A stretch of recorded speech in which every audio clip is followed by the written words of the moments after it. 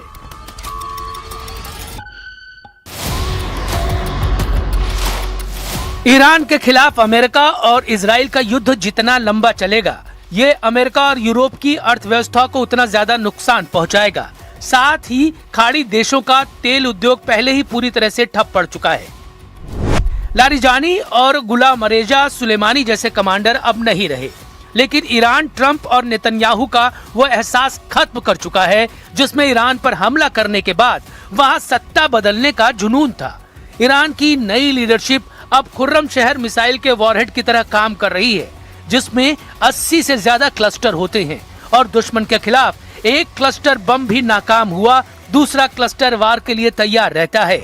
ऐसी ही एक cluster leadership का नाम है अब्बास अरागची, जो ईरान के विदेश मंत्री हैं। जब ईरान के विदेश मंत्री अब्बास अरागची से पूछा गया कि आप अमेरिका से सीज फायर के लिए क्यों नहीं बात करते, तो उन्होंने जवाब दिया, हम इजराइल और अमेरिका को कड़ा सबक सिखाना चाहते हैं ताकि वो फिर कभी ईरान पर हमले की हिम्मत न करे।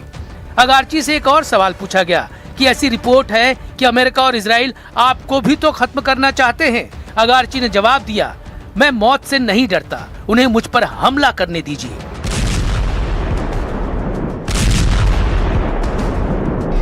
ईरान से आ रही रिपोर्ट बता रही है कि तेहरान, इस्फहान, करज और खुर्रमाबाद में सबसे ज्यादा तबाही हुई है। अमेरिका और इजराइल के विमानों ने ईरान के बैंकों, स्कूलों और अस्पतालों को टारगेट किया है। अब्बास अरागची का दावा है कि अमेरिका और इजराइल ने अब तक ईरान में 100 से ज्यादा स्कूलों और 55 अस्पतालों पर हमला किया है। ईरान के स्वास्थ्य मंत्रालय की रिपोर्ट है कि अब तक हुए युद्ध में 1500 से ज्यादा लोगों की मौत हो चुकी है। इसमें कोई शक नहीं, अली लारिजानी के जाने से ईरान को बड़ा झटका लगा है। वो इसलिए क्योंकि ईरान के सर्वोच्च नेता रहे अली खamenei ने खुद उनको इमरजेंसी वाली कमान सौंपी थी। मरने से पहले लारिजानी ने खाड़ी देशों को मैसेज दिया था कि उनको अमेरिका और ईरान में से किसी एक को चुनना पड़ेगा, और युद्ध बता रहा है कि खाड़ी देशों ने एक बार फिर अमेरिका को चुना है, क्योंकि इन देशों में अब भी अमेरिकी सेना ऑपरेट कर रही है और ईरान पर ताबड़तोड़ हमले किए जा रहे हैं। ग्रीस से आए एक वीडियो ने बता दिया है कि जंग का दायरा अब पश्चिम एशिया से बाहर फैल सकता है। ये ग्रीस का साउदा मिलिट्री बेस है। यहाँ अमेरिका और नेटो के जहाज खड़े हुए देखे जा सकते हैं। यहाँ अमेरिका के टैंकर विमान भी हैं, इनके लॉन्ग रेंज वाले टोही विमान भी। सवाल है, क्या ये अड्डा अमेरिका और इजराइल की मदद के लिए बैकअप बेस बन चुका है? क्योंकि लाल सागर से वापस लौटने के बाद अमेरिका का aircraft carrier USS Gerald Ford भी यहीं डेरा जमा रहा है।